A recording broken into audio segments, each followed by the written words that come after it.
Salut l'équipe, c'est Neji. Pour ceux qui ont remarqué mon indice dans ma dernière vidéo, aujourd'hui on devait parler du manga Kaiju numéro 8. Pourtant, on va repousser vite fait. Mais pour une bonne raison, tu vas voir.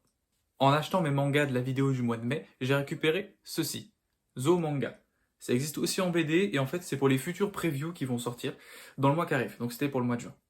Je t'invite à voir ma vidéo sur les mangas du mois de mai si c'est pas fait. Vas-y, je t'attends. Vas-y. Alors, Zo Manga, comme je te disais il y a 2 secondes, ça m'a permis de voir les futurs trucs qui sortent et j'ai trouvé 2 trucs cool.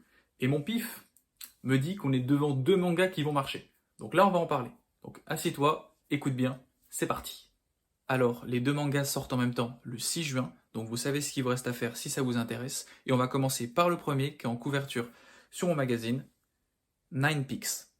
Alors, petit contexte pour Nine Peaks. C'est ce qu'on appelle un Furio. Un Furio, c'est quoi? Alors, ça veut dire voyou en japonais, et donc par définition, c'est le genre de manga qui tourne autour de la petite délinquance, des guerres de gangs et des bagarres entre lycéens rivaux.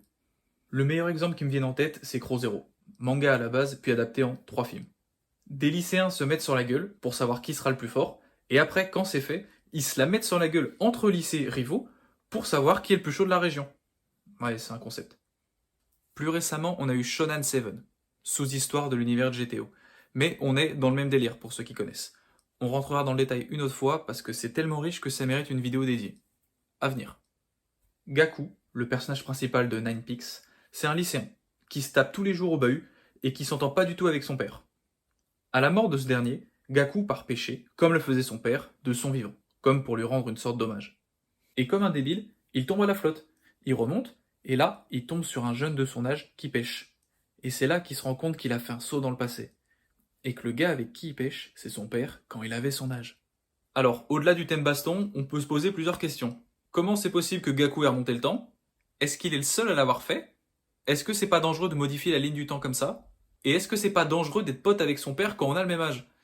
C'est cool, non? C'est pas mal, hein? Enfin, moi, perso, ça m'intéresse. Tu vois, ça m'intrigue, je suis curieux de savoir.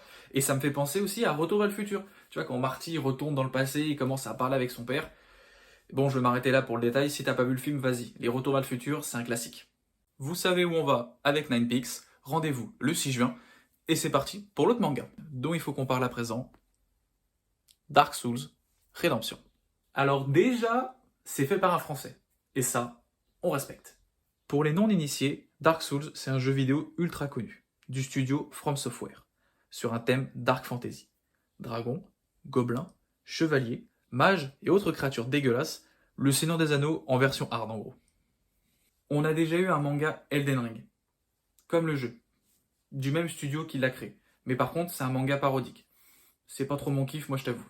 Par contre, là ici, on est sur un truc sérieux, comme le jeu. Et c'est bien.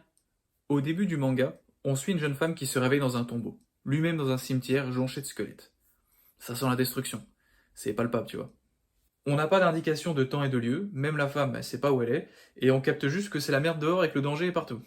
Alors qu'un vieux chevalier vient nous sortir d'un mauvais pas et d'une mort certaine, est-ce qu'on est sûr à 100% qu'on puisse lui faire confiance? Réponse le 6 juin, mon petit pote.